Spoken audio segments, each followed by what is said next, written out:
Hi dear students, welcome back to my English class. ಇವತ್ತಿನ ತರಗತಿಯಲ್ಲಿ parts of ಸ್ಪೀಚ್ನ ಮತ್ತೊಂದು ಬಹುಮುಖ್ಯವಾಗಿರುವಂತಹ topic ಆಗಿರುವ ವರ್ಬ್ ಬಗ್ಗೆ ಇವತ್ತಿನ ತರಗತಿಯಲ್ಲಿ ಕಲಿತಾ ಹೋಗೋಣ.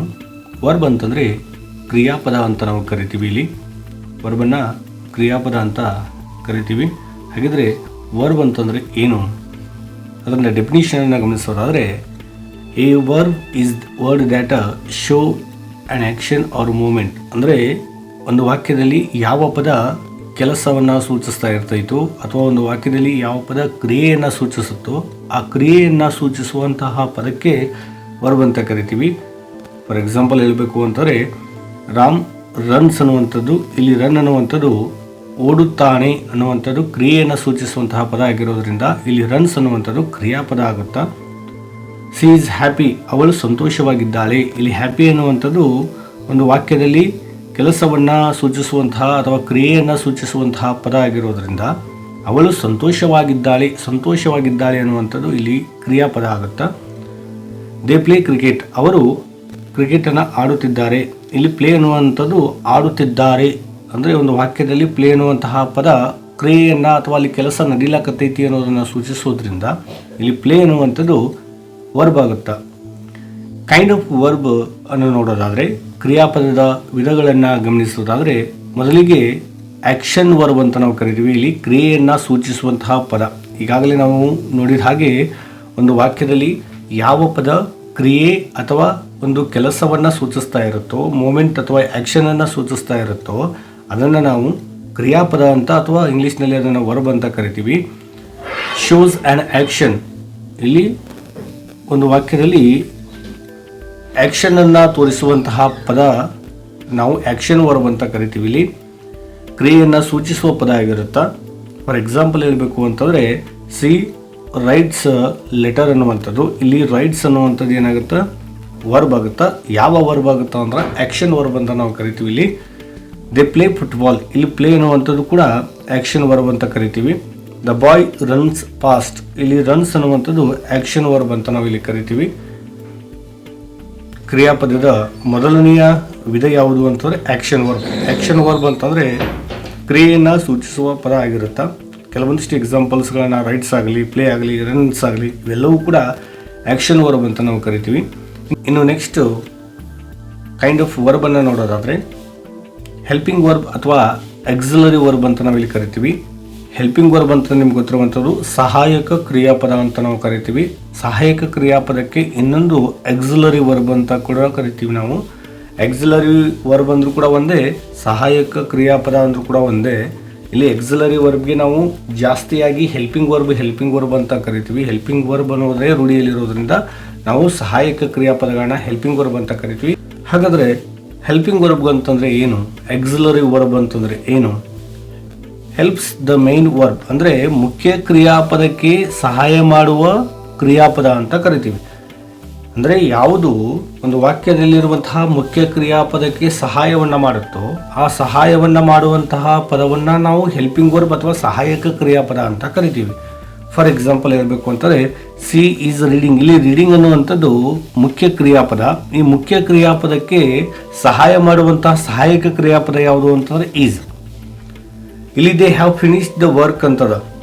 ಇಲ್ಲಿ ಫಿನಿಶ್ಡ್ ಅನ್ನುವಂಥದ್ದು ಮುಖ್ಯ ಕ್ರಿಯಾಪದ ಆದರೆ ಆ ಮುಖ್ಯ ಕ್ರಿಯಾಪದಕ್ಕೆ ಸಹಾಯ ಮಾಡುವಂತಹ ಹೆಲ್ಪಿಂಗ್ ವರ್ಬ್ ಯಾವುದು, ಇಲ್ಲಿ ಹ್ಯಾವ್ ಅನ್ನುವಂಥದ್ದು. ಇನ್ನು next I will come tomorrow, ನಾನು ನಾಳೆ ಬರುತ್ತೇನೆ. ಇಲ್ಲಿ ಕಮ್ ಅನ್ನೋದಕ್ಕೆ ಸಹಾಯವನ್ನು ಮಾಡುವಂತಹ ಸಹಾಯಕ ಕ್ರಿಯಾಪದ ಯಾವುದು ಅಂತಂದರೆ ವಿಲ್. ಇಲ್ಲಿ ಈಸ್ ಆಗಲಿ, ಹ್ಯಾವ್ ಆಗಲಿ, ವಿಲ್ ಆಗಲಿ ಇವೆಲ್ಲವೂ ಸಹಾಯಕ ಕ್ರಿಯಾಪದ ಅಂತ ನಾವು ಕರಿತೀವಿ. ಸಹಾಯಕ ಕ್ರಿಯಾಪದ ಅಂತಂದರೆ ಇಷ್ಟೇ, ಒಂದು ವಾಕ್ಯದಲ್ಲಿ ಮುಖ್ಯ ಕ್ರಿಯಾಪದಕ್ಕೆ ಸಹಾಯ ಮಾಡುವಂತಹ ಸಹಾಯಕ ಕ್ರಿಯಾಪದಗಳನ್ನು ನಾವು ಇಲ್ಲಿ ಹೆಲ್ಪಿಂಗ್ ವರ್ಬ್ಸ್ ಅಂತ ಕರಿತೀವಿ. ಇನ್ನು ಹೆಚ್ಚಾಗಿ ಆ ಹೆಲ್ಪಿಂಗ್ ವರ್ಬ್ಸ್ಗಳನ್ನ ನಾವು ನೋಡೋದಾದರೆ, ಕಾಮನ್ನಾಗಿ ನಾವು ಕಲಿಯುವಂಥ ಹೆಲ್ಪಿಂಗ್ ವರ್ಬ್ಸ್ಗಳನ್ನ ಗಮನಿಸೋದಾದರೆ, ಈಸ್, ಆ್ಯಮ್, ಆರ್ ಆಗಲಿ, ವಾಸ್, ವೇರ್ ಆಗಲಿ, ಹ್ಯಾವ್, ಹ್ಯಾಸ್, ಹ್ಯಾಡ್ ಆಗಲಿ, ವಿಲ್, ಶಾಲ್ ಆಗಲಿ, ಕ್ಯಾನ್, ಮೇ, ಮಸ್ಟ್ ಆಗಲಿ, ಇನ್ನು ಹಲವಾರು ಬರ್ತಾವ. ಡೂ ಆಗಲಿ ಅಥವಾ ಡಿಡ್ ಆಗಲಿ, ಡಸ್ ಆಗಲಿ ಇವೆಲ್ಲವೂ ಕೂಡ ನಾವು ಕಾಮನ್ನಾಗಿ ಸಹಾಯಕ ಕ್ರಿಯಾಪದಗಳು ಅಂತ ಕರಿತೀವಿ. ಈ ಸಹಾಯಕ ಕ್ರಿಯಾಪದಗಳು ಮುಖ್ಯ ಕ್ರಿಯಾಪದಕ್ಕೆ ಸಹಾಯ ಮಾಡೋದ್ರಿಂದ ಅದಕ್ಕೋಸ್ಕರ ಇದನ್ನು ಹೆಲ್ಪಿಂಗ್ ವರ್ಬ್ಸ್ ಅಂತ ಕರಿತೀವಿ. ಬಹಳ ನೆನಪಲ್ಲಿ ಇಟ್ಕೊಳ್ಬೇಕಾಗಿರುವಂತಹ ವಿಷಯ. ಇನ್ನು ನೆಕ್ಸ್ಟು ಕಾಮನ್ ಆಗಿ ವರ್ಬ್ಸ್ಗಳು ಯಾವ ರೀತಿ ಇರ್ತಾವ ಅನ್ನೋದನ್ನು ಗಮನಿಸೋದಾದರೆ ಇಲ್ಲಿ ನಾವು ನೋಡ್ತೀವಿ. ವರ್ಬ್ಸ್ ಅಂತಂದರೆ ಆವಾಗಲೇ ಹೇಳಿದ್ದೀನಿ ನಿಮ್ಗೆ, ಸಾಮಾನ್ಯವಾಗಿ ಕ್ರಿಯಾಪದಗಳು ಅಂತಂದರೆ ಒಂದು ವಾಕ್ಯದಲ್ಲಿ ಒಂದು ಪದ ಯಾವ ಪದ ಕ್ರಿಯೆ ಅಥವಾ ಕೆಲಸವನ್ನು ಸೂಚಿಸ್ತಾ ಇರುತ್ತೋ, ಯಾವುದಾದ್ರು ಒಂದು ನಾಮಪದ ಅಥವಾ ಸರ್ವನಾಮ ಪದ ಏನು ಮಾಡ್ಲಕತ್ತೈತಿ ಅಥವಾ ಏನು ಕೆಲಸ ಮಾಡಕತ್ತೈತಿ ಅನ್ನುವಂಥದ್ದು ಸೂಚಿಸುವಂತಹ ಪದವನ್ನು ನಾವು ಕ್ರಿಯಾಪದ ಅಂತ ಕರಿತೀವಿ. ಫಾರ್ ಎಕ್ಸಾಂಪಲ್ ಇಲ್ಲಿ ಈಟ್ ಅನ್ನೋದಾಗಲಿ, ರೈಟ್ಸ್ ಅನ್ನೋದಾಗಲಿ, ರನ್ ಅನ್ನೋದಾಗಲಿ, ಸ್ಪೀಕ್ ಆಗಲಿ, ವಾಕ್ ಆಗಲಿ, ರೀಡ್ ಆಗಲಿ, ಇವೆಲ್ಲವನ್ನು ನಾವು ಕ್ರಿಯಾಪದ ಅಂತ ಕರಿತೀವಿ. ಈಟ್ ಅಂತಂದರೆ ತಿನ್ನು, ಇಲ್ಲಿ ರೈಟ್ ಅಂತಂದರೆ ಬರೇ, ರನ್ ಅಂತಂದರೆ ಓಡು, ಸ್ಪೀಕ್ ಅಂತಂದರೆ ಮಾತನಾಡುವುದು, ವಾಕ್ ಅಂತಂದರೆ ನಡೆಯುವುದು, ರೀಡ್ ಅಂತಂದರೆ ಓದುವುದು. ಇವೆಲ್ಲವನ್ನು ನಾವು ಸರ್ವೇ ಸಾಮಾನ್ಯವಾಗಿ ಕ್ರಿಯಾಪದಗಳು ಅಂತ ಕರಿತೀವಿ. ಹಾಗಾದರೆ ಇನ್ನು ಮುಂದಿನ ಭಾಗದಲ್ಲಿ ವರ್ಬ್ ಫಾರ್ಮ್ಸ್ಗಳನ್ನು ಕಲಿಯೋಣ. ವರ್ಬ್ ಫಾರ್ಮ್ಸ್ಗಳು ಬಹಳಷ್ಟು ಮುಖ್ಯವಾಗಿರೋದ್ರಿಂದ ನಮಗೆ ಕಾಮನ್ ಆಗಿ ಗೊತ್ತಾಗಿರುವಂಥ ವರ್ಬ್ ಫಾರ್ಮ್ಸ್ಗಳು ಯಾವ ಅಂತಾರೆ, V1 ಅನ್ನು ನಾವು ಜಾಸ್ತಿ ನೋಡ್ತೀವಿ, V2 ಅನ್ನು ನೋಡ್ತೀವಿ, V3 ಫಾರ್ಮನ್ನು ನೋಡ್ತೀವಿ. ಇಲ್ಲಿ V1 ಇಂದ ಅಪ್ ಟು ನಾವು V5 ವರೆಗೂ ವರ್ಬ್ ಫಾರ್ಮ್ಸ್ಗಳನ್ನ ಕಾಣ್ತೀವಿ. ಹಾಗಿದ್ರೆ V1 ಅಂತಂದರೆ ಏನು, V2 ಅಂತಂದರೆ ಏನು, V3 ಅಂತಂದರೆ ಏನು, V4 ಅಂತಂದರೆ ಏನು, V5 ಅಂತಂದರೆ ಏನು, ಇವುಗಳನ್ನ ನಾವು ಎಲ್ಲಿ ಬಳಸ್ತೀವಿ, ಯಾಕೆ ಬಳಕೆ ಮಾಡಿಕೊಳ್ಬೇಕು ಅನ್ನೋದನ್ನು ಡೀಟೇಲ್ಸ್ ಆಗಿ ಕಲಿತಾ ಹೋಗೋಣ. ಇಲ್ಲಿ ವರ್ಬ್ ಫಾರ್ಮ್ಸಲ್ಲಿ ಕ್ರಿಯಾಪದದ ರೂಪಗಳು ಅಂತ ನಾವು ಕರಿತೀವಿ. ಈ ಕ್ರಿಯಾಪದದ ರೂಪದಲ್ಲಿ ಮೊದಲಿಗೆ ಬರುವಂಥದ್ದು ಯಾವುದಪ್ಪ ಅಂತಂದರೆ V1. ಇದನ್ನು ನಾವು ಬೇಸ್ ಫಾರ್ಮ್ ಅಂತ ಕರಿತೀವಿ. ಬೇಸ್ ಫಾರ್ಮ್ ಅನ್ನೋದಕ್ಕಿಂತ ಒರಿಜಿನಲ್ ಫಾರ್ಮ್ ಅಂತ ಕರಿತೀವಿ ಇದನ್ನು. ಅಂದರೆ ಮುಖ್ಯ ಕ್ರಿಯಾಪದದ ಮೊದಲನೆಯ ರೂಪ ಅಂತ. ಅಲ್ಲಿ ಯಾವುದೇ ರೀತಿಯಾದಂತಹ ಎಸ್ ಪ್ರತ್ಯಯ ಆಗಲಿ, ING ಪ್ರತ್ಯಯ ಆಗಲಿ, ಇಡಿ ಪ್ರತ್ಯಯ ಆಗಲಿ ಬರೋದಿಲ್ಲ. ಒರಿಜಿನಲ್ ಫಾರ್ಮ್ ಅಂತ ನಾವು ಕರಿತೀವಿ. ಇಲ್ಲಿ ದ ಒರಿಜಿನಲ್ ಫಾರ್ಮ್ ಅಂತಂದರೆ ಮುಖ್ಯ ಕ್ರಿಯಾಪದವು ಮೊದಲನೆಯ ರೂಪ ಹೇಗಿರುತ್ತೋ ಹಾಗೆ ಬರೆಯುವುದು ಅಂತ. For example go, eat, write, read ಇವೆಲ್ಲವೂ ಮುಖ್ಯ ಕ್ರಿಯಾಪದದ V1 ರೂಪ. ಅದನ್ನು ನಾವು ಬೇಸ್ ಫಾರ್ಮ್ ಅಂತ ಕರಿತೀವಿ. ಇನ್ನಷ್ಟು ಅರ್ಥ ಆಗಬೇಕು ಅಂದರೆ ನಾವು ಅದನ್ನ ಒರಿಜಿನಲ್ ಫಾರ್ಮ್ ಅಂತ ಕರಿತೀವಿ. ಅದನ್ನು V1 ಫಾರ್ಮ್ ಅಂತ ಕರಿತೀವಿ. ಇನ್ನು ನೆಕ್ಸ್ಟ್ V2 ಫಾರ್ಮ್ ಅಂತಂದರೆ ಏನು, V2 ಫಾರ್ಮಲ್ಲಿ ನಾವು ವರ್ಬ್ನ ಪಾಸ್ಟ್ ಫಾರ್ಮನ್ನು ಬರಿತೀವಿ.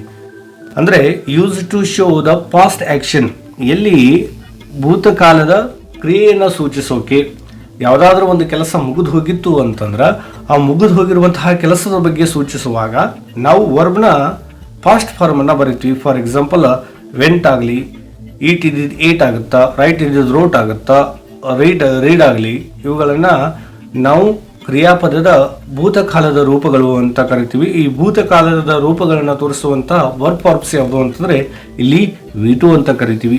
ಬಹಳ ನೆನಪಲ್ಲಿ ಇಟ್ಕೊಳ್ಬೇಕು. V1 ಫಾರ್ಮಲ್ಲಿ ನಾವು ಬೇಸ್ ಫಾರ್ಮನ್ನು ಮಾತ್ರ ಬಳಕೆ ಮಾಡ್ಕೊಳ್ತೀವಿ. V2 ಫಾರ್ಮಲ್ಲಿ ಫಾಸ್ಟ್ ಫಾರ್ಮನ್ನು ಬಳಕೆ ಮಾಡ್ಕೊಳ್ತೀವಿ. ಇನ್ನು V3 ಫಾರ್ಮ್ ಅಂತಂದರೆ ಏನು, V3 ಫಾರ್ಮಲ್ಲಿ ಪಾಸ್ಟ್ ಪಾರ್ಟಿಸಿಪಲ್ ಫಾರ್ಮ್ ಅಂತ ನೋಡ್ತೀವಿ. ಅಂದರೆ ಈ ಫಾಸ್ಟ್ ಫಾರ್ಮ್ನ ಇನ್ನೊಂದು ರೂಪ ಅಂತ ಕರಿತೀವಿ. V2 V3 ಆಲ್ಮೋಸ್ಟ್ ಎರಡೂ ಕೂಡ ಸೇಮ್ ಬರುವಂಥವು, ಸಿಮಿಲರ್ ಆಗಿ ಬರುವಂಥವು. ಪಾಸ್ಟ್ ಟೆನ್ಸ್ನ ಇನ್ನೊಂದು ರೂಪ ಯಾವುದಪ್ಪ ಅಂತಂದರೆ ಪಾಸ್ಟ್ ಪಾರ್ಟಿಸಿಪಲ್ ಅಂತ ಕರಿತೀವಿ. ಇದನ್ನೇ ಇಲ್ಲಿ ಬಳಕೆ ಮಾಡ್ಕೊಳ್ತೀವಿ. ಯಾವ ರೀತಿ ಬಳಕೆ ಮಾಡ್ಕೊಳ್ತೀವಿ, ಇಲ್ಲಿ ಯಾವ ಪದಗಳು ಬರ್ತಾವ ಅಂತಂದರೆ ಯೂಸ್ಡ್ ವಿತ್ ಹೆಲ್ಪಿಂಗ್ ವರ್ಬ್ಸ್. ಇಲ್ಲಿ ಸಹಾಯಕ ಕ್ರಿಯಾಪದಗಳನ್ನು ಬಳಸಿಕೊಂಡು ನಾವು ಏನು ಮಾಡ್ತೀವಿ, ಪಾಸ್ಟ್ ಪಾರ್ಟಿಸಿಪಲನ್ನು ಬಳಕೆ ಮಾಡ್ಕೊಳ್ತೀವಿ. ಫಾರ್ ಎಕ್ಸಾಂಪಲ್ ಹ್ಯಾಸ್ ಆಗಲಿ, ಹ್ಯಾವ್ ಆಗಲಿ, ಹ್ಯಾಡ್ ಆಗಲಿ, ಈ ರೀತಿಯಾಗಿ. ಫಾರ್ ಎಕ್ಸಾಂಪಲ್ ಹೇಳಬೇಕು ಅಂತಂದರೆ ಇಲ್ಲಿ ಗಾನ್ ಆಗಲಿ, ಇಲ್ಲಿ ಏಟ್ ಇದ್ದಿದ್ದು ಇಟೆನ್ ಆಗಲಿ, ರೈಟ್ ಇದ್ದಿದ್ದ ರಿಟರ್ನ್ ಆಗಲಿ, ರೀಡ್ ಇದ್ದ ರೆಡ್ ಆಗಲಿ, ಇಲ್ಲಿ ವೆಂಟ್ ಇದ್ದಿದ್ದು ಗಾನ್ ಆಗುತ್ತಾ. ಈ ರೀತಿಯಾಗಿ ಪಾಸ್ಟ್ ಫಾರ್ಮ್ನ ಇನ್ನೊಂದು ರೂಪ ಪಾಸ್ಟ್ ಪಾರ್ಟಿಸಿಪಲನ್ನು ನಾವು ಇಲ್ಲಿ ಏನು ಮಾಡ್ತೀವಿ ಅಂತಂದ್ರೆ ಗಮನಿಸ್ತೀವಿ. ಇನ್ನು ನೆಕ್ಸ್ಟ್ V4 ಅನ್ನು ಗಮನಿಸೋದಾದರೆ V4 ಅನ್ನು ನಾವು ಎಲ್ಲಿ ಬಳಕೆ ಮಾಡ್ಕೊಳ್ತೀವಿ, V4 ಅಂತಂದರೆ ಏನು, V4 ಅಂತಂದರೆ ಪ್ರೆಸೆಂಟ್ ಪಾರ್ಟಿಸಿಪಲ್ ಅಂತ ನಾವು ಇಲ್ಲಿ ಕರಿತೀವಿ. ಅಂದರೆ V4 ಅಂತಂದರೆ ಇಲ್ಲಿ ING ಫಾರ್ಮ್ ಅಂತ ಕರಿತೀವಿ. ಜಾಸ್ತಿ ಇದನ್ನು ನಾವು ನೆನಪಲ್ಲಿ ಇಟ್ಕೊಳ್ಬೇಕು ಅಂತಂದರೆ ING ಫಾರ್ಮ್ ಅಂತ ಕರಿತೀವಿ. ಫಾರ್ ಎಕ್ಸಾಂಪಲ್ V1 ಅಂತಂದರೆ ಇಲ್ಲಿ ಇದು ಬೇಸ್ ಫಾರ್ಮ್ ಅಂತ ಕರಿತೀವಿ, ಒರಿಜಿನಲ್ ಫಾರ್ಮ್ ಅಂತ ಕರಿತೀವಿ.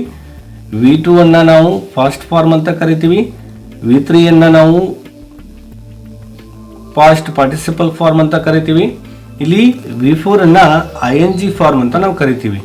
ಹಾಗಿದ್ರೆ ಎಲ್ಲಿ ಬಳಕೆ ಮಾಡ್ಕೊಳ್ತೀವಿ, used with is, am, are, was, were. Present ಟೆನ್ಸಲ್ಲಿ ಇವುಗಳನ್ನ ಬಳಕೆ ಮಾಡ್ಕೊಳ್ಳೋದ್ರಿಂದ ಇಲ್ಲಿ ವರ್ಬ್ ಜೊತೆ ING ಪ್ರತ್ಯಯ ಸೇರಿದಾಗ ಗೋ ಇದ್ದಿದ್ದು ಗೋಯಿಂಗ್ ಆಗುತ್ತಾ, ಈಟ್ ಇದ್ದಿದ್ದು ಈಟಿಂಗ್ ಆಗುತ್ತಾ, ರೈಟ್ ಇದ್ದಿದ್ದು ರೈಟಿಂಗ್ ಆಗುತ್ತಾ, ರೀಡ್ ಇದ್ದಿದ್ದು ರೀಡಿಂಗ್ ಆಗುತ್ತಾ. ನೆಕ್ಸ್ಟ್ ವಿ5 ಅನ್ನು ಗಮನಿಸೋದಾದರೆ, ವರ್ಬ್ನ ಇನ್ನೊಂದು ಫಾರ್ಮ್ ಆಗಿರುವಂತಹ ವಿ5 ಅನ್ನು ಗಮನಿಸೋದಾದರೆ ಇದನ್ನು ನಾವು ಎಸ್ ಪ್ರತ್ಯಯ ಅಂತ ಕರಿತೀವಿ. ಯಾವುದು? ಎಸ್ ಅಥವಾ ಇ ಎಸ್ ಪ್ರತ್ಯಯ ಅಂತ ಕರಿತೀವಿ. ಇದನ್ನು ಎಲ್ಲಿ ಬಳಕೆ ಮಾಡ್ಕೊಳ್ತೀವಿ ನಾವು ಅಂತಾರೆ, used with he, she, it in present ಟೆನ್ಸಲ್ಲಿ, ಅಂದರೆ ಇವುಗಳ ಸಬ್ಜೆಕ್ಟ್ಗಳ ಮುಂದೆ ಇದನ್ನು ಬಳಕೆ ಮಾಡ್ಕೊಳ್ತೀವಿ. ಹಿ ರೈಟ್ಸ್ ಆಗಲಿ, ಸಿ ರೈಟ್ಸ್ ಆಗಲಿ, ಇಟ್ ರೈಟ್ಸ್ ಆಗಲಿ, ಅಥವಾ ಹಿ ವರ್ಕ್ ಆಗಲಿ, ವರ್ಕ್ಸ್ ಆಗಲಿ, ಸಿ ವರ್ಕ್ಸ್ ಆಗಲಿ, ಇಟ್ ವರ್ಕ್ಸ್ ಆಗಲಿ, ಅಂದರೆ ವರ್ಬ್ ಜೊತೆ ಇ ಎಸ್ ಅಥವಾ ಇ ಎಸ್ ಪ್ರತ್ಯಯನ ಹಚ್ಚಿ ನಾವು ಈ ಸಬ್ಜೆಕ್ಟನ್ನು ಬಳಕೆ ಮಾಡಿಕೊಂಡು ಹಿ, ಸಿ, ಇಟ್ ಅನ್ನು ಬಳಕೆ ಮಾಡಿಕೊಂಡು ಇವುಗಳನ್ನು ಬಳಕೆ ಮಾಡ್ಕೊಳ್ತೀವಿ. ಇಲ್ಲಿ ವಿ5 ಅಂತಂದರೆ ಎಸ್ ಪ್ರತ್ಯಯನ ಹಚ್ಚುವಂಥದ್ದು. ಫಾರ್ ಎಕ್ಸಾಂಪಲ್, ಗೋ ಇದ್ದಿದ್ದು ಗೋಸ್ ಆಗುತ್ತಾ, ಈಟ್ ಇದ್ದಿದ್ದು ಈಟ್ಸ್ ಆಗುತ್ತಾ, ರೈಟ್ ಇದ್ದಿದ್ದು ರೈಟ್ಸ್ ಆಗುತ್ತಾ, ರೀಡ್ ಇದ್ದಿದ್ದು ರೀಡ್ಸ್ ಆಗುತ್ತಾ. ಈ ರೀತಿಯಾಗಿ ಬಹಳ ಮುಖ್ಯವಾಗಿ ವರ್ಬ್ ಫಾರ್ಮ್ಸ್ಗಳನ್ನ ನಾವು ಕಲಿಬೇಕು. ವರ್ಬ್ ಫಾರ್ಮ್ಸ್ಗಳಲ್ಲಿ ಒಟ್ಟಾರೆಯಾಗಿ ನಾವು ವಿ1 ಇಂದ ಎಲ್ಲಿವರೆಗೂ ಅಪ್ ಟು ವಿ5 ವರೆಗೂ ಕಲಿತೀವಿ. ವಿ1 ಅಂತಂದರೆ ಆವಾಗಲೇ ಹೇಳಿದಾಗೆ ನಿಮ್ಗೆ ವಿ1 ಅಂತಂದರೆ ಬೇಸ್ ಫಾರ್ಮ್ ಅಂತ ಕರಿತೀವಿ. ವಿ2 ಅಂದರೆ ಪಾಸ್ಟ್ ಫಾರ್ಮ, ವಿ3 ಅಂದರೆ ಪಾಸ್ಟ್ ಪಾರ್ಟಿಸಿಪಲ್, ವಿ ಫಾರ್ಮ್ ಅಂತಂದರೆ ಐ ಎನ್ ಜಿ ಪ್ರತ್ಯಯ, ವಿ ಅಂತಂದರೆ ಎಸ್ ಪ್ರತ್ಯಯ ಅಂತ ನಾವು ಕರಿತೀವಿ. ಇದಿಷ್ಟು ಇವತ್ತಿನ ತರಗತಿಯಲ್ಲಿ ವರ್ಬ್ ಅಂತಂದರೆ ಏನು, ವರ್ಬ್ನ ಡೆಫಿನಿಷನ್ ಯಾವ್ಯಾವ, ವರ್ಬ್ನ ಕೈಂಡ್ಸ್ ಆಫ್ ವರ್ಬ್ಗಳನ್ನ ಇವತ್ತಿನ ತರಗತಿಯಲ್ಲಿ ಗಮನಿಸಿದ್ದೀವಿ. ಹಾಗೆ ಬಹಳ ಮುಖ್ಯವಾಗಿರುವಂಥ ವರ್ಬ್ ಫಾರ್ಮ್ಸನ್ನು ಇವತ್ತಿನ ತರಗತಿಯಲ್ಲಿ ನಾವು ಕಲಿತ್ವಿ. ಇನ್ನು ಮುಂದಿನ ತರಗತಿಯಲ್ಲಿ ವರ್ಬ್ನ ವಿಶೇಷತೆಯನ್ನು ತಿಳಿಸುವಂತಹ ಪದ, ಅಂದರೆ ಇಲ್ಲಿ ವರ್ಬ್ ಅಂತಂದರೆ ಕ್ರಿಯಾಪದ, ಕ್ರಿಯಾಪದದ ವಿಶೇಷತೆಯನ್ನು ತಿಳಿಸುವಂಥದ್ದು ಕ್ರಿಯಾವಿಶೇಷಣ ಅಂತ ಕರಿತೀವಿ. ಇನ್ನು ಮುಂದಿನ ತರಗತಿಯಲ್ಲಿ ಕ್ರಿಯಾವಿಶೇಷಣದ ಬಗ್ಗೆ ಡೀಟೇಲ್ಸ್ ಆಗಿ ಕಲಿತಾ ಹೋಗೋಣ. ಅಲ್ಲಿವರೆಗೂ ಧನ್ಯವಾದಗಳು. ಎಲ್ಲರಿಗೂ ಒಳ್ಳೆಯದಾಗಲಿ. Thank you.